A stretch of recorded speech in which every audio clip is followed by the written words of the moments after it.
जय हिंद स्टूडेंट्स। ये video tense पर बेस्ड मेरे वीडियोस का पार्ट 8 है।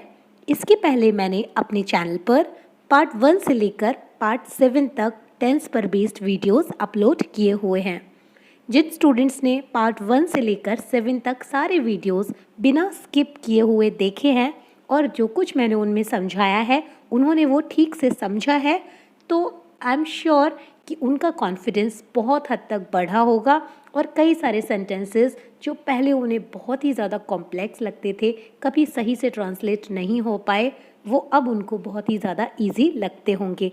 तो अगर आपको भी वो सारी चीज़ें सीखनी हैं, वो सारे रूल्स, सारे एक्सेप्शन सीखने हैं और टेंस परफेक्शन के साथ आपको सीख कर सही सेंटेंसेस को ट्रांसलेट करना है, तो मेरा सजेशन है कि आप पहले उन वीडियोस को देखें। हम इस वीडियो में एक अलग रूल की बात करने वाले हैं। एक एक्सेप्शन यानी कि अपवाद है, जो कि आपको अगर नहीं पता तो आप कई सेंटेंसेस को गलत ट्रांसलेट कर देंगे। तो ये रूल, ये एक्सेप्शन आपके लिए जानना बहुत ज़रूरी है। ये एक्सेप्शन है ऐसे सेंटेंसेस का जिनमें कौन या किसने वर्ड आता है।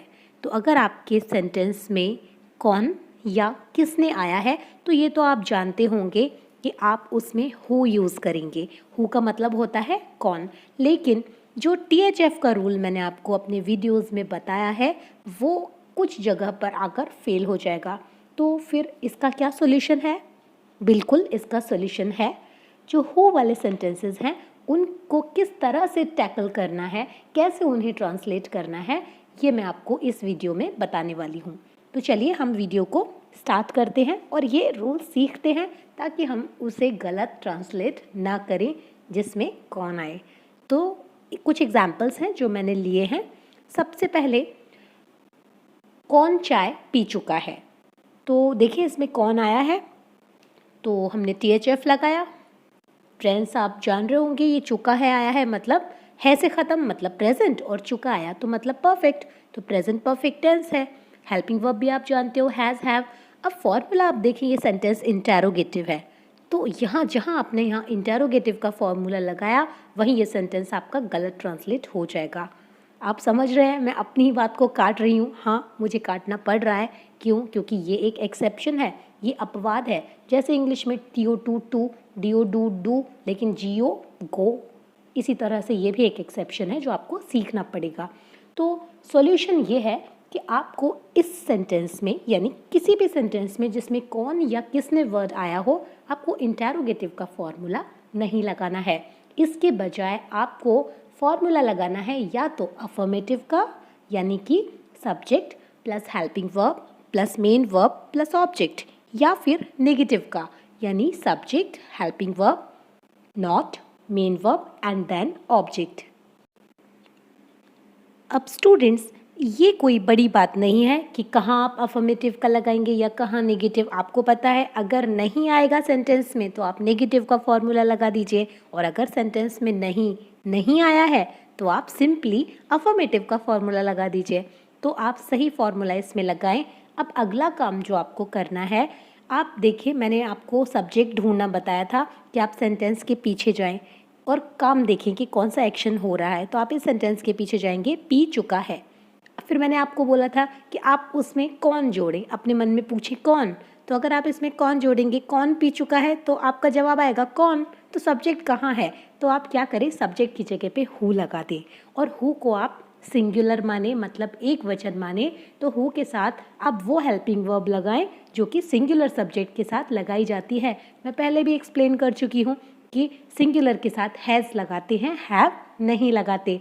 तो इज़ लगाते हैं, आर नहीं लगाते, या वॉज लगाते हैं, वर नहीं लगाते। तो आप हु को सिंगुलर सब्जेक्ट माने और सब्जेक्ट की जगह पर लगाते। तो ये तो हुआ एक तरीका, लेकिन मैं आपको इसके लिए 2 तरीके बताऊंगी। अब आप एक दूसरा तरीका देखें। आप सेंटेंस में कौन को काट दें और कौन को काट के आप उसके ऊपर लिख दें राम, और आप भूल जाएं कि सेंटेंस में कौन आया था।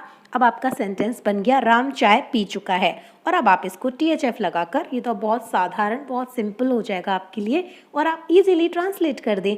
और जब आपका ट्रांसलेशन हो जाए तो अब आप राम को काट दें और राम की जगह हु लगा दें। आपको मेरा सजेशन है कि आप ये सेकंड वाला तरीका जो है राम वाला, इसे फॉलो करें, क्योंकि ये आपको कहीं गलती नहीं करने देगा। कुछ जगह पर आप उलझेंगे, प्रॉब्लम आएगी, तो वहाँ ये आपको बचा लेगा। इस सेंटेंस में देखिए, सबसे पहले हम क्या करेंगे, कौन किताब नहीं पढ़ रहा था, हम कौन को काट देंगे और कौन की जगह हम लगा देंगे राम। अब सेंटेंस बन जाएगा राम किताब नहीं पढ़ रहा था। अब आप सिंपल इसी सेंटेंस को बनाएं, राम किताब नहीं पढ़ रहा था, तो आपका सेंटेंस बनेगा Ram was not reading the book. और जब आपका ये सेंटेंस ट्रांसलेट हो जाए तो आप राम की जगह हु लिख दें और इस तरह से आपका सेंटेंस ठीक तरह से ट्रांसलेट हो जाएगा। स्टूडेंट्स, ये जो ट्रिक मैंने आपको बताई है, कुछ ये मल्टीविटामिन टैबलेट की जैसी है। जब आपकी बॉडी बहुत ज़्यादा वीकनेस होती है, कहीं कोई डेफिशिएंसी होती है, कोई कमी होती है शरीर में, तो डॉक्टर आपको मल्टीविटामिन टैबलेट्स प्रेस्क्राइब करता है। लेकिन क्या आप ज़िंदगी भर वो मल्टीविटामिन टैबलेट्स खाते रहते हैं? नहीं ना, क्योंकि जब आपके अंदर खुद की स्ट्रेंथ नहीं है तो उसको सपोर्ट करने के लिए, आपकी बॉडी को उस वक्त सहारा देने के लिए मल्टीविटामिन टैबलेट्स आप लेते हैं। लेकिन जब आपकी बॉडी में खुद की स्ट्रेंथ आ जाती है तो फिर आपको किसी टैबलेट की ज़रूरत नहीं पड़ती और जो डेली रूटीन में जो खाना वगैरह खाते हैं उसी से आपका काम चलता है और स्ट्रेंथ भी मिलती है।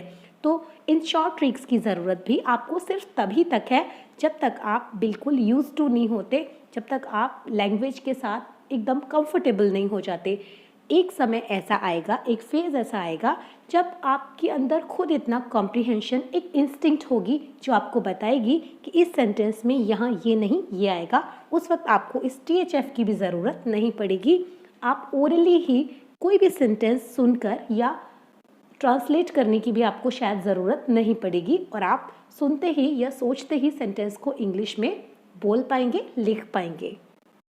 तो जब तक आप में उतना कॉन्फिडेंस नहीं आता, जब तक वो इंस्टिंक्ट डेवलप नहीं होती, तब तक आप इनसे काम चलाएं।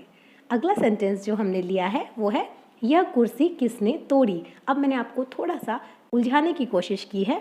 तो देखिए, सेंटेंस है तोड़ी, मतलब सब्जेक्ट ने कुछ काम किया। आप समझ गए होंगे कि ये सेंटेंस किस टेंस का है, ये है पास्ट इंडेफिनिट का। तो सबसे पहला काम जो आपको करना है कि ये जो सेंटेंस के बीच में किसने आया है इसको आपको हटा देना है और इसकी जगह आपको इल्ज़ाम लगा देना है राम के ऊपर। आपको इसे हटाकर लिख देना है कि यह कुर्सी किसने तोड़ी, राम ने तोड़ी।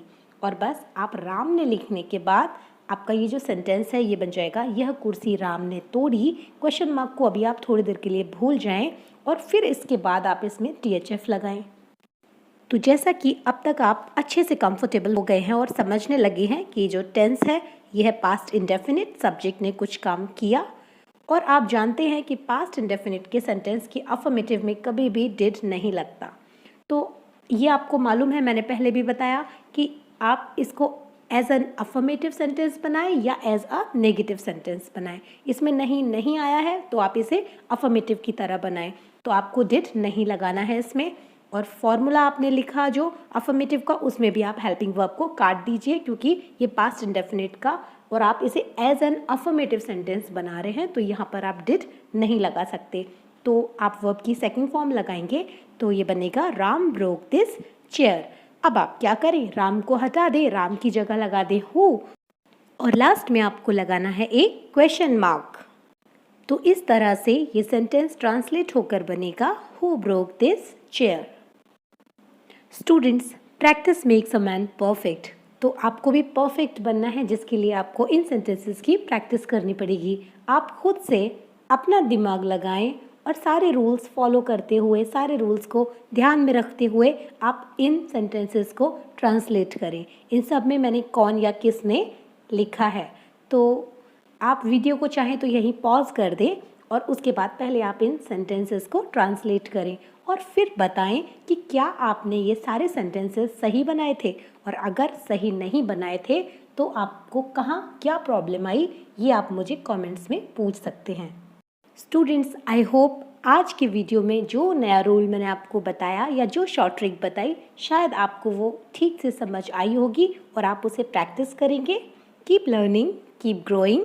Good luck. जय हिंद।